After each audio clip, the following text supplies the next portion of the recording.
pagkaudto po, Diyos marhay na pagka-morning, as in Diyos marhay na evening. Yan po ang pagbatikan sa tuya ng programa kasi po live po kita via Facebook Live sa page kan Bicol TV Sorsogon Siring man nagpapatag po kita sa Sorsogon PPO na Facebook page. Yan po ang pagbati ta 3-in-1 kasi www.baga kita worldwide ang sa tuya po na programa na hihiling sa inman po na parte kan kinabaan. Sa ngunyan po na episode tatawaan ta po ni panahon ang sa tuya na mga pag-iriba na nagkairimitaran digdi na magtauman kan sa inda ng mga informasyon hali sa inda ng mga areas of responsibility. Ang programa ta po hatod sa Indong kan Sorsogon Police Provincial Office sa pamamayo po kan sa tuyang Provincial Director si Police Colonel Alex C. Daniel.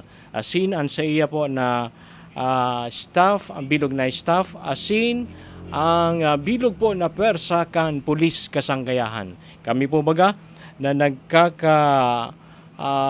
derestino digdi po sa probinsya ni Sorsogon ang apod po sa Muya Police Kasanggayahan. So abangan po nindo sa mga masunod niya to na minuto itatao ko po sa Indo na sa tuya po na mga kaibahan ngunyan po na episode nagkataon man mga kabarangay na ngunya na aldaw may pigalat kita na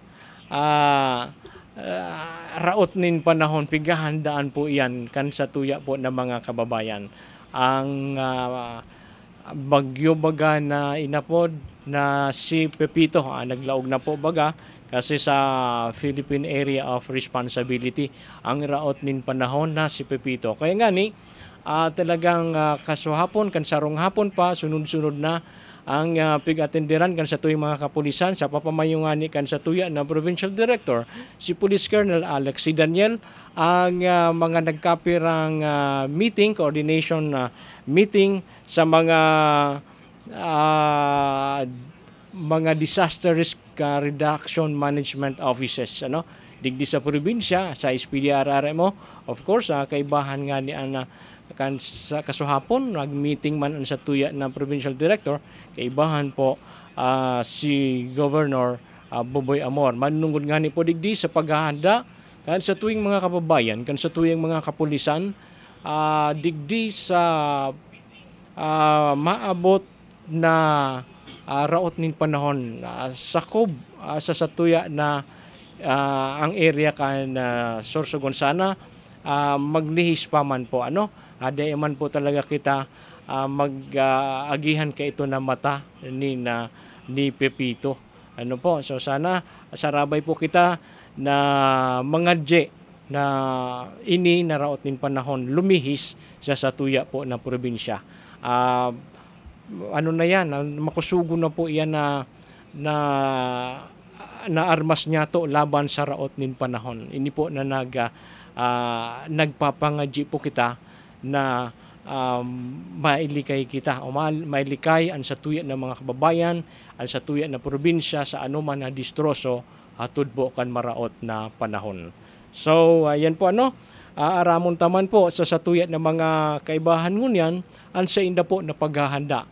Ang sa inda po ng mga security preparations asin na ini na paghahanda man sa bagyo o anuman ang sa inda na plano sa indang area ang pakikipag-coordinate maninda sa indang mga local government units na sa inda po na kinabibilangan. So yan po ang magiging flow kan sa tuya na programa ngunyan. Siring man maghagad man kita kan sa inda ng mga safety tips para makaiwas po kita sa anuman na distroso hatod po kan raot nin panahon. Siring man itatao man po ninda sa indang mga hotline numbers masinga ni ayaon ay hiling niya to sa screen ang mga hotline numbers na nagpa-flash intiro po iyan ng mga municipal police station siring man ang duwang mobile force company nyato sa probinsya nin Sorsogon. Yaon po ang pwede po nindo ma-screenshot or makopya sa ballpen. Ikopyahon kan ballpen ta halos 10 seconds man nagpa-flash ang nawawara, nag-aagi ang numero kan hotline number dyan. May pangaran kung sa ina munisipyo or na municipal police station. Sige, mga kabarangay, punanta na po ang satuyan na paghuron-huron, pagtatakunin mga impormasyon. Hali po dyan sa Banwa din Bulusan, Sorsogon, sa Bulusan Municipal Police Station. Afternoon po sa Intiro Gabos, sa mga naghinanyog ng naghiling sa Facebook Live sa Police Kasangayan in Focus Didi sa Bicol TV. So tama ito ang sinabi ni Master kanina, dapat mangadji kita. Kumbaga sabi nga ni, diri lang ipangadji nato na maging ligtas ina sa ato na Sorsogon, kundi sa Gabos kunta na Bicol o kaya kundi sa tatamaan Gabos, dapat maging ligtas intiro, pangadji nato intiro. So sa pangaram po kan sa amo na Acting Chief of Police, Police Captain Alwin M. Latonia, ako po si Police Chief Master Sergeant Christopher Tan, ang PICAD PNC o San Bulusan Municipal Police Station. So unahon ko na lang po muna ang operational accomplishment namo, Master. So sa nakaagi po na November 6, nagkaigwa po kami sin arrested person with warrant for violation of PD 1602, so sa anti-illegal gambling. And sa warrant list of arrest naman po, nagkaigwa kami sin arrested person for violation of PD 705 o sa anti-illegal logging. November 10 po yon. And for now, nakabail na po siya and on trial po. And sa rumang po na arestado sa Municipal Ordinance number 1-2010 for illegal fishing. So nakaagi po na November 10. So ini po pig-refer naman po nato sa LGU. So sa mga PICAD accomplishment naman po nato, palagos po na ang pag-conduct po nato sin mga badak meetings, kapon na po sin ang mga hira sin mga community awareness sa mga anti-illegal gambling, illegal drugs, anti-insurgency campaign, sa mga special laws regarding sa mga special laws for the protection of women and children sa municipal ordinances. And palagos man po kami conduct sin implementation sin citation ticket counterpart sin RA 4136 sa traffic and ordinance. And padagos man po ang kakandak na mo sin pangbanggi na curfew ordinance sa amo mga establishment, lalo sa mga video inspection sa mga barangay regarding sa mga minors offenders. So kung nahiling na mo ang mga minors sa luwas, big advice po na mo na at least mag-uli na sa kanila. Kumbaga hatod na mo sira sa balay nila para at least kumbaga diri sira maparaot sa mga kay pagkabanggi bagayaon sa mga criminal activities na nangyari sa ato mga munisipyo. And kahapon naman po regarding sa preparasyon sin Typhoon Pipito, nagkaigwa po sin municipal cluster meeting and Bulusan. So yaon po duman so MDRRMO, so Coast Guard, BFP, PNP, and sa tourism office, sa health unit. So tinalakay duman so kunano ang mga paagi para at least kung diri man at least mamitigate ang papaabot ng bagyo. So in discuss duman so kunano ang pinaka-task sin kada unit, municipal head unit sin kada munisipyo. And para po mahatag man po ako sin mga safety tips regarding sa bagyo po, Master. So ini pig-craft po namo and pig-post namo sa FB kay maski pa pan at least makahatag sin giya o kaya kaaraman sa atong mga residente. So sarap na po ditian, una po ugaliing makinig sa radyo, TV, internet at iba pang media channel. Sarap pa po, para itali sa ang bubong at kung ano pang maaring liparin ng hangin. Duman sa primero, para ma-update po kita. Sa primero na pigsabi kan sa tuya ng kaibahan, na para ma-update kita sa kamugtakan, latest update sa weather condition, kaya dapat mag-monitor permi kita. Mayaon man lang may mga cellphone kita, pwede po nindo i-browse ang DOST Pag-asa para sa update ka na weather condition na nag-aarabot po sa satuya. So sarap pa po itali ang bubong at kung ano pang maaring liparin ng hangin, lalo kung mga light materials po ha. So mga anahaw, tapos yung mga corrugated o mga kalawangin yero o kaya sim. Isa pa po ihanda ang e-balde o emergency balde, mga pinagsama-samang goods na maaaring dalhin sa paglisa. So, yaw na po ang food preparation na to. Kaya nga, sa ngayon dapat nakaprepara na po tayo dahil alinsunod sa SPDRRM MC Advisory number 4. So, ngayong alas 6 po ng hapon o banggi, magkakaigwa na po ng curfew sa buong probinsya ng Sorsogon. So isa pa po, huwag pumalaot o mangisda. So kahapon po, isa po sa initiative ng aming himpilan ay ang pagkandak ng visitation or dialogue sa ating mga fisher folks sa mga coastal areas. So binigyan natin sila ng babala na huwag na pumalaot, and sa mga low-lying areas, sa mga coastal areas na pwedeng maapektaran ng bagyo, pwede na po silang sumunod sa ating kinaukulan para sa preemptive evacuation or forced evacuation. Tama yan, tama itong partner na sa evacuation, dahil na po kita maghalat na persahon pa kita o napagtaraman pa kita kan sa tuya ng mga otoridad. Dahil araman po nyato kung saan po ang lugar flood prone area yan or landslide prone area. Sana po kita na mismo ang magkusa na mag-evacuate, maghanap na kita duman sa lugar niya to kan mga evacuation center. Dahil na po kamo maghalat na persahon pa na pagpa-evacuaron kan sa tuya ng mga rescuers o kan sa tuya ng mga otoridad. Sa oras po na maalangan man po ang kaligtasan kan sa tuyang mga rescuers, dahil naman po kamo kayan pipirito na o dudumanon para ma-rescue pa. Magiging risky man ang sa tuya ng mga rescuers pag-arog kaya na nakamugtakan. So, ngunyan pa sana, talagang kaya nga naghahanda po kita para ang sa tuya po talaga nakatuyuhan kan mga otoridad, dahil po kita madistrosong buhay. Yan ang kaligtasan po nindo. Sabi nga ni kan sa tuya ng mga kapulisan sa bagong Pilipinas, ang gusto ng pulis, ligtas ka. So yan po ang sana sa kooperasyon nindo mangyari po na dahil kitang magkaigwa nin mga casualty. Sige po, partner. Sumunod po, lumikas patungo sa evacuation center kung may babala mula sa kapitan o DRMO. So yun nga sinabi mo, Master.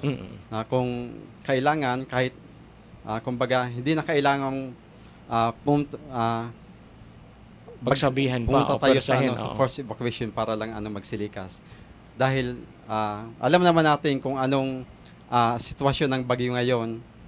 Medyo na tayo dahil sa mga social media, alam natin kung gaano kalakas to. Isa pa po, putuli ang mga sanga ng puno na maaring bumagsak. So, di naman po siguro yung mga marambungon na mga puno sa balay nato, pwede naman nato anohon. Ang sarap pa po manatili sa loob ng bahay kung malakas ang hangin at ulan. So, na po. So, magayon nga ni ini na na diyan na pag alas 6 nin banggi sa buong probinsya ng Sorsogon pag magpapatupad ng curfew sa tulong po ng ating mga kapulisan at mga iba pang otoridad diyan po sa labas para po talagang makasiguro masiguro naan sa tuyang probinsya dahil po magiging casualty na kung umabot man ini po na maraot na panahon na si Pepito sa satuya po na area. Sige, partner. So, yun lang po, Master. So, itatawag ko lang po so hotline numbers ng Bulusan Municipal Police Sige. Station. So, ini po ang hotline 0998-598-6065. Again, 0998-598-6065. So, yun lamang po. Thank you. Okay, sa tuya na kaibahan dyan, sa Bulusan, si Police Chief Master Sergeant Christopher Hitana. Ang sa inda po na PICAD personnel sa Bulusan MPS. So, sana nagkatarandaan po nindo ang sa tuya po na mapig sarabi ng mga safety tips manunungod po digdi sa kaligtasan sa panahon kan bagyo. Pero ang sa tuya po ng mga kainibahan pa, magtatao pa po sinda kinagkapirang mga safety tips sa tuya at taud-taud. So isusunod ta po na sa tuya po na kaibahan hali po dyan sa Ayrusin Municipal Police Station ang sa inda po na Deputy Chief of Police. Hello. Ako po si Police Lieutenant Jenison Peña, ang bagong designated Deputy Chief Police of Ayrusin MPS.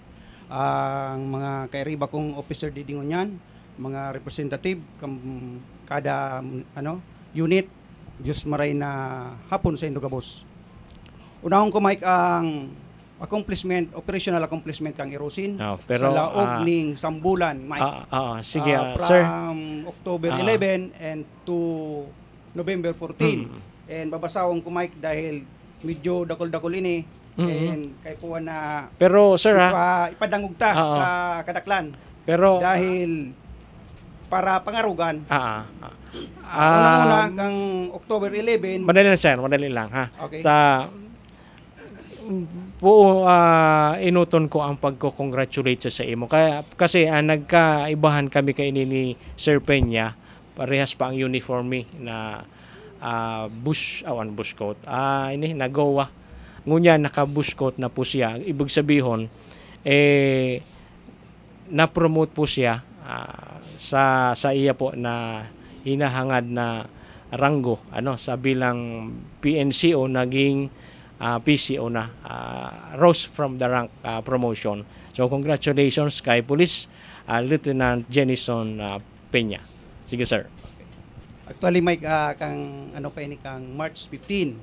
Pero day pa ako day pa ako nakatading snakan. Kabalik tulos ako dili. Garong day pang snakan na. For the operational accomplishment kang Ayrusin MPS, kang October 11, igwa po ang Ayrusin MPS ning accomplishment ni arrested other wanted person for the crime of grave threat. And kang October 11 giraray, igwa po ni other wanted person for the crime of slight physical injury. And for the October 12, may two other wanted person for malicious mischief. And October 16, other wanted person for frustrated murder. And October 16 gihapon, other wanted person for frustrated murder. And October 21, may joint bypass operation led by kang PDEU Sorsogon. And on November 1, nagkaigwa ning accomplishment ang Ayrusin MPS, rank number 9 sa regional most wanted person for the crime of rape. And November 2, joint bypass operation Ayrusin MPS ang lead unit.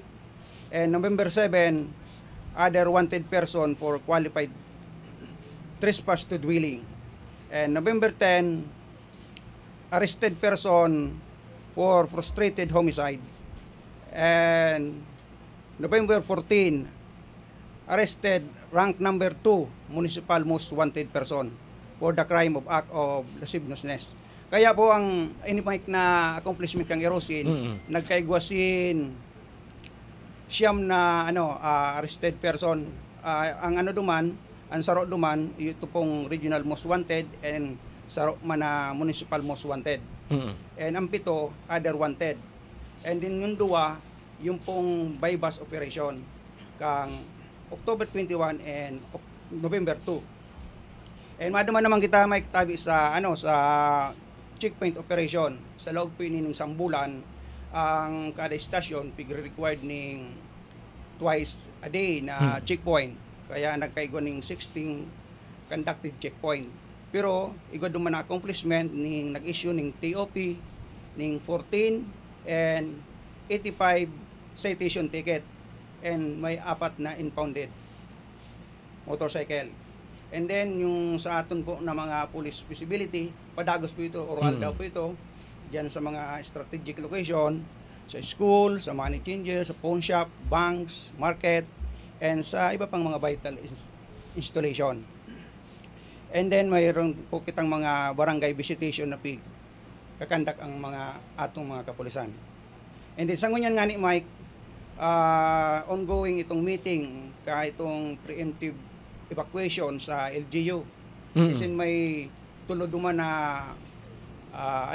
barangay na pinag-imbitaran ang sa indang mga kapitan para ipaliwanag sa inda, mas lalong maliwanagan sa inda para ipaabot man duman sa indang mga constituente kung ano ang kaulugan kaining mga preventive evacuation na ini para may veteran tayo itong mga casualty lalo na ining maabuto na bagyo na makusog. And then sa PICAD activity naman, Mike, nag-render naman yung police assistance sa pag-distribute ng mga relief goods sa mga iba-ibang barangay kang erosin.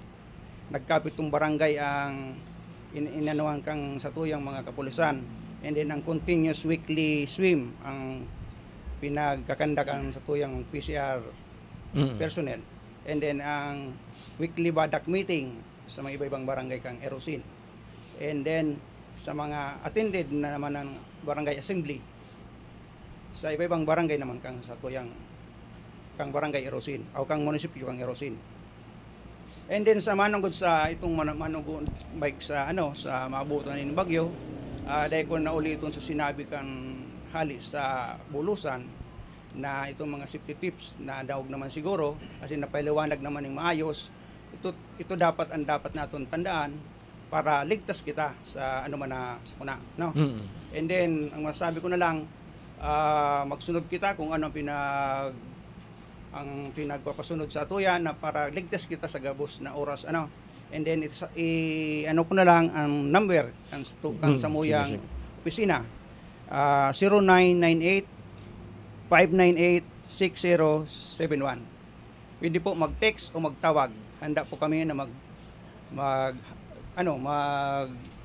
mag-render ng asistensya sa anuman oras. Salamat, Mike. So sana natatandaan po nindo iyan ng mga hotline numbers na naka-flash nga ni po ngunyan sa tuya na screen para po iyan sa kung kinakaipuhan po talaga nino nintabang mag-text or call. Siring man kung may mga impormasyon kamo na buot na ipaabot sa indong mga kapulisan diyan po sa indong lugar ay pwede man po nindo gamiton iyan na mga hotline numbers na sa indo po na sana mailista. Po? Sige, padagos po kita sa tuya na programa, pasiring naman po kita duman sa Banwaanin Huban. Good afternoon po sa gabos na naghihinan nyo, nag-iiling kang programa na Pulis Kasanggayan in Focus. Lalong-lalo na po sa munisipyo kang Huban, sa gabos na nag-attender, maray na hapon po sa Indo. Sa Huban po, may mga accomplishment man po ita. Ang sa notable accomplishment kang Huban is ang arrested person na rank number 5 sa regional most wanted person. Ang kaso niya is 3 counts of rape tapos saro na sexual assault. Kaya napabilang siya sa number 5 kang regional most wanted person.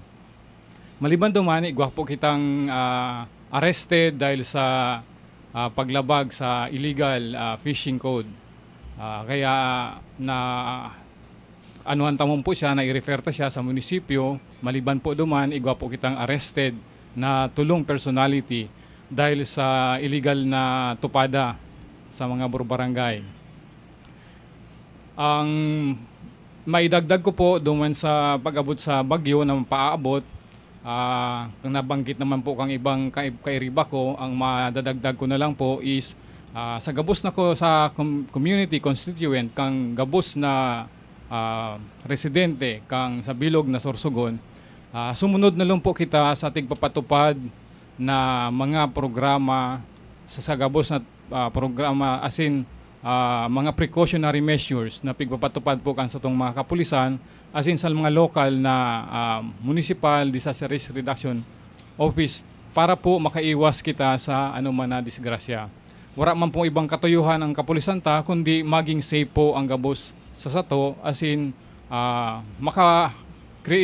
magkaigwa po kita na record na zero casualty pag-abot po sa mga kalamidad.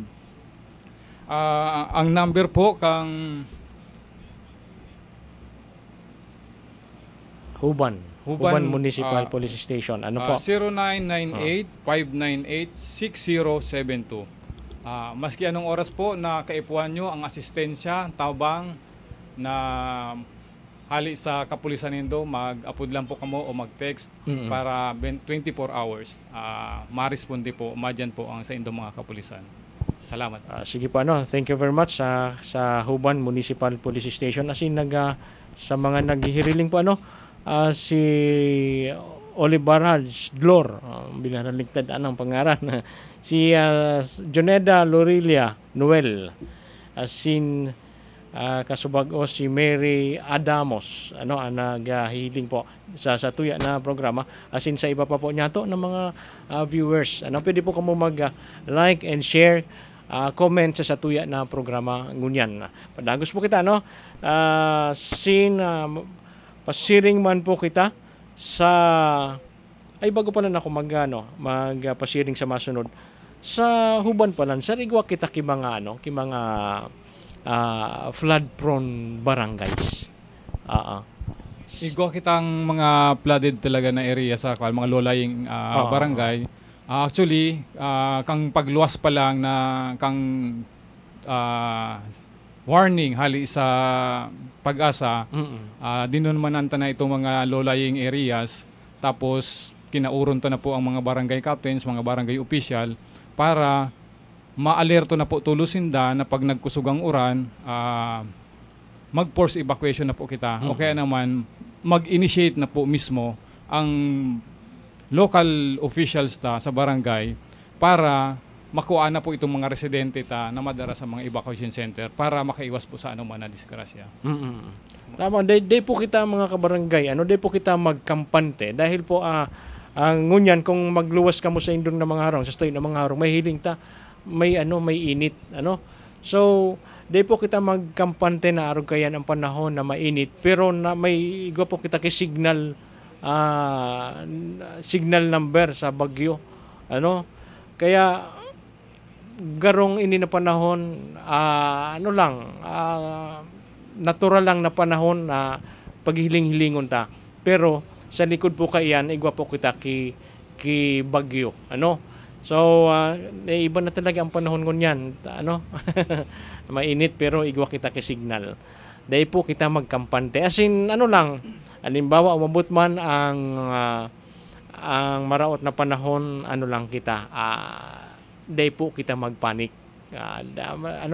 Para makapag-isip kita, chill lang, kumbaga. Mag-relax muna maghangos, inhale, exhale, para makapag-isip po kita nin marhay.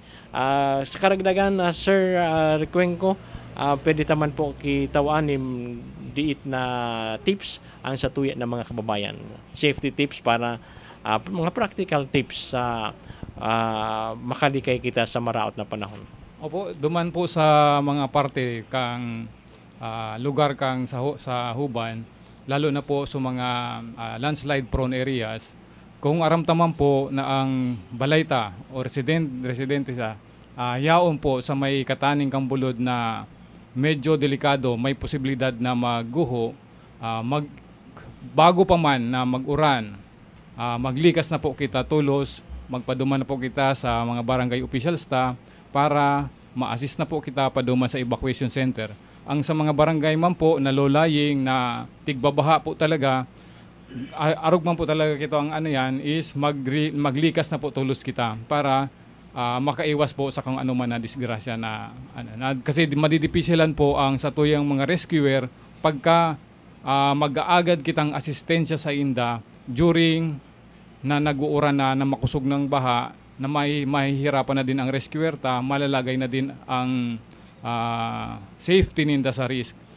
Kaya iyo man po ang tigiiwasan ta. Kaya iyon na lang po ang tiga-agad mi is makipag-cooperate po kita sa authority para gabos po maging safe. Okay, thank you very much sa Huban Municipal Police Station. Isunod ta po, halip po dyan sa Barcelona Municipal Police Station. Good afternoon po sa gabos na nagkikita as in nagdadangog sa atong programa sa Police Kasanggayan in Focus as in man sa nagdadangog sa Bicol TV Sorsogon. Sa Barcelona po, iunahon ko po ang samuyang accomplishment. Ang Barcelona po is awardee national sa ating Anti-Drug Abuse Council. So nagpapasalamat kita tabako lang ini accomplishment kan kapulisan ng LGU buko kan sa kan kabukabusan ang mismong komunidad na nailing ninda na nagbunga ang programa sa ang gobyerno na ang programa para laban sa droga talagang may nakita as in may naging nibo. As in tama ang paggamit kan mga resources sa itinaukan national government. O kaya kung durogista ka, bawal ka talaga sa Barcelona. Pero kung turista, pwede. Ang Samuya pong church dito is na-acknowledge man po ka national na isa sa mga cultural sites nationally. And then ang Samuya sa atong pong AgriHope best practice siya ng LGU ni region-wide. So sana next month or this year maging national man. Katabang kita ba di Master Mike kasi sabay tayo ni sa project sa PICAD. So nagkakadto kita tigtatagan tang mga livelihood ang mga tao na mas nangaipon na prioritize or magamit ang resources ninda ng mga daga or duta na lain nagagamit. So sa operational may actual na kita beneficiary doon sa AgriHope na inaapod? Yes po. May mga tayo doon na mga tinulungan or recommend tapos up until now tinutulungan natin. Yun po then sa we have arrested also 2 dito sa ng other wanted persons in the crime of prostrated homicide and 1 sa ang ating most wanted in the crime of rape. So sa Kagabsan nagbaba kita Mike ning crime rate na naman comparing to last year almost 45%. 45% ang dinikrease ang Barcelona for this year for crime alone. So paglalo pa yan isa na bay pang December, siguro mas lalo pang So ito ang continuous na pangiturugan ta na mas lalong nagbababa ang crime rate. Nagtataas ang satuyang trust and confidence within the community. Ini po again accomplishment ini bako lang kan Barcelona Municipal Police Station, ang LGU, body ang buong community. Lain mo po magigibo ini kung warang suporta kan community. So regarding naman po sa bagyo, actually ngayon pa lang 1 hour ago galing po kami dun sa mga low-lying areas, sa mga coastal barangays, nakipag-coordinate as in nagkaroon na tayo ng preemptive evacuation. Thankfully ang mga constituents, ang mga residente were cooperative. So ang mga inuna nindaan mga batit, ang mga bata, ang mga senior citizen, ang mga may disabilities na yadto na sinda sa evacuation sites. May mga tada pa man Mike, iyon na ini ang mga kalalakihan na yung ma-secure, mabantay. Pero expected ta kay ang maabot ang bagyog Banggi sa agang Banggi. So mga bago magdulom dapat or bastang okay pa balik na punta na sila sa mga evacuation center. Yun man lang so far nagpapasalamat ng unyan kasi very cooperative ang community. Sana malagpasan or makaya ta ining bagyong maabot Dahil man sa tuya bago ang pagbagyo. Mm-mm. Pero may makitang tigbabagyo pero hindi po ito rason para magkampante. Nasabi niyo nga na okay ang panahon ngayon. Let us take the opportunity na maganda yung panahon ngayon, hindi para mag-mall, hindi para magliwaliw, kundi para mag-prepare. It is the opportunity that the Lord is giving us to prepare for the na typhoon ahead. So yun man lang, Mike. Thank you very much. Sige po. Thank you very much, sir, and congratulations sa Barcelona. Talagang matrangkilong marhay ang Barcelona. Sa katunayan nga ang pigsabi ni sir na talagang nagbaba ang crime rate ninda sa ngunyan na compared sa nakaaging mga panahon sa parehong panahon. So pasiring kita sa tuya po na kaibahan pa na magtataumanin mga impormasyon hali po dyan sa banwaan nin kasiguran. Sige po. Maray na hapon sa Indugabos.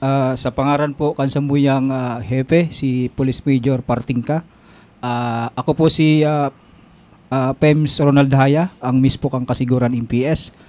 Sa gabos po na nagkikita, as in nagdadangog sa Pulis Kasanggayahan in Pocos, digdi sa Bicol TV, marayin hapon po sa Indogabos. Lalo na po sa ngunyan, so mga nag-repack po dyan sa DRR, sa LGU, yaon po dyan ang kapulisan ta, nagtatabang sa pag-repack, as in an mga LGU man, as in an iba-iba na agencies po, nagtatabang po dyan. Sa ngunyan po, i-ano ko man po ang accomplishment namon from November 1 to November 14. Igo po kaming sarong most wanted. Ini po ang kaso po kayo ni rape. 4 po sa municipal ordinance. Illegal fishing po ini. Asin saro po sa warrantless arrest. Ini po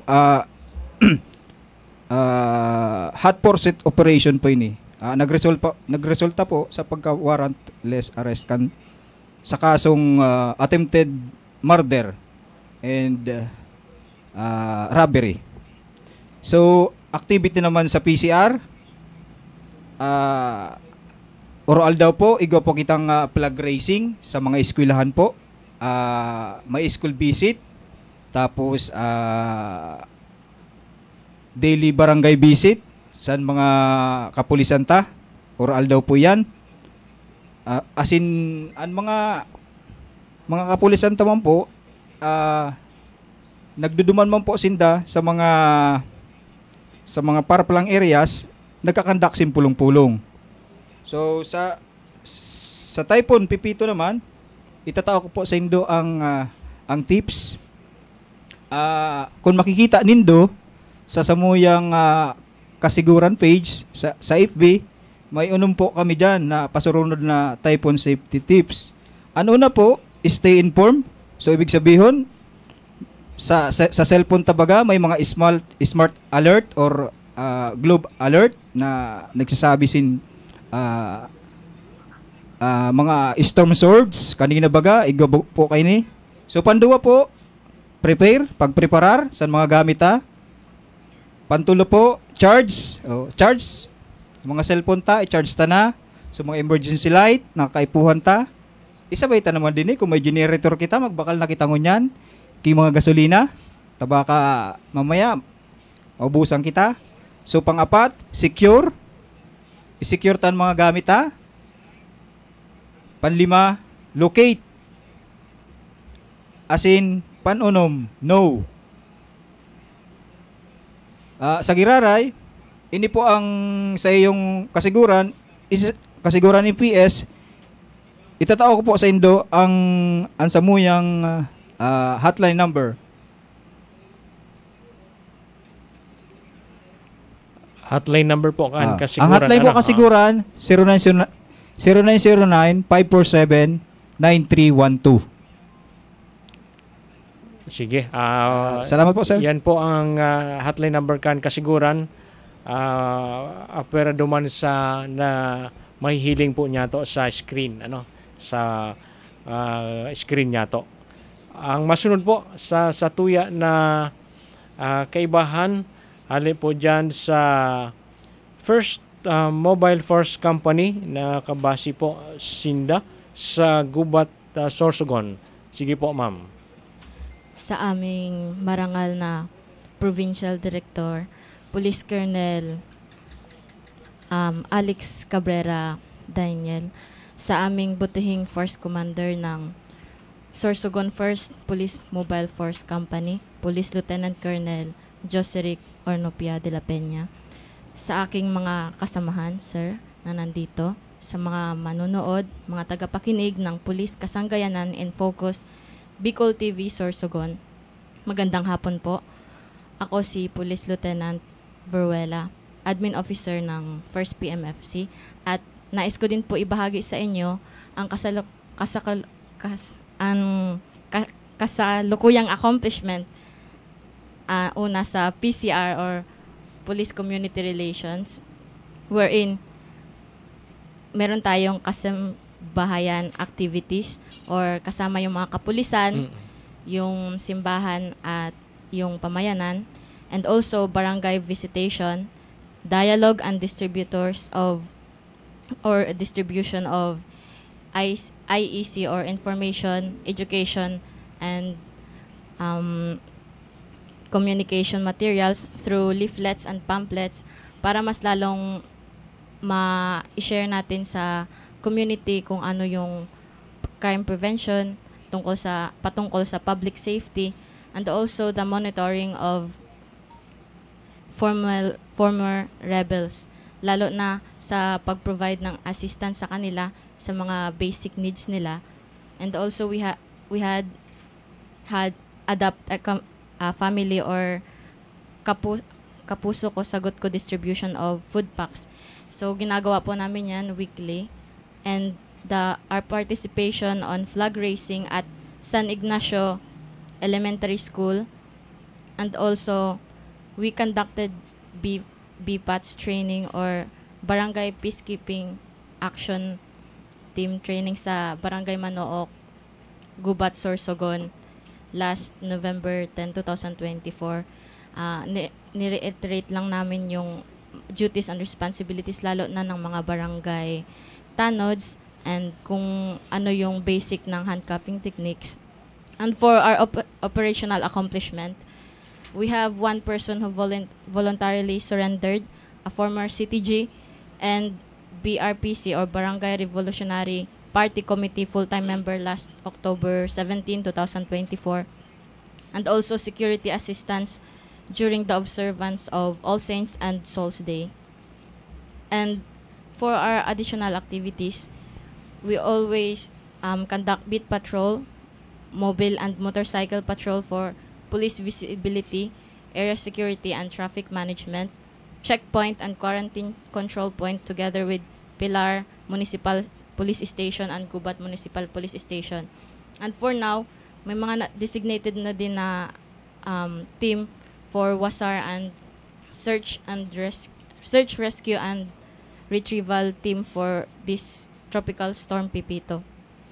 So, ngayon, we are 24-hour duty or we are on 24-hour duty. And yung maidagdag ko din na safety tip ngayong panahon ng sakuna is makiisa tayo sa preemptive evacuation, and most importantly, huwag kalimutang magdasal. Yan, And okay. also, we have hotline. Huwag kayong mahiyang dumulog sa aming hotline. Yung hotline number namin is 0998-5988213.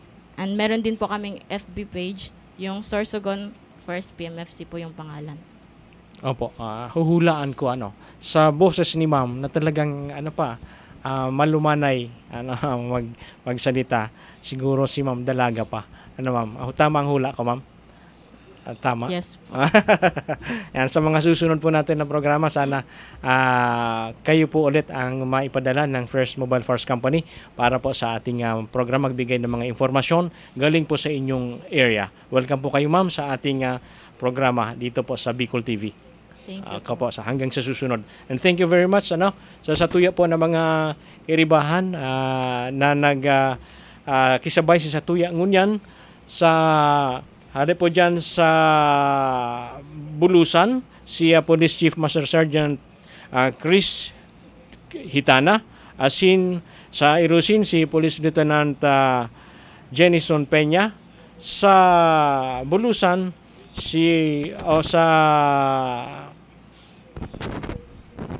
sa Huban si Police Captain Gerson Recuenco, siring man sa Barcelona si Police Captain Jude Nario, asin sa Kasiguran si Police Executive Master Sergeant Ronald Aya, and of course ang Satuya na Muse ngunyan si Police Lieutenant Rizia Veruela kan Sorsogon First Provincial Mobile Force Company.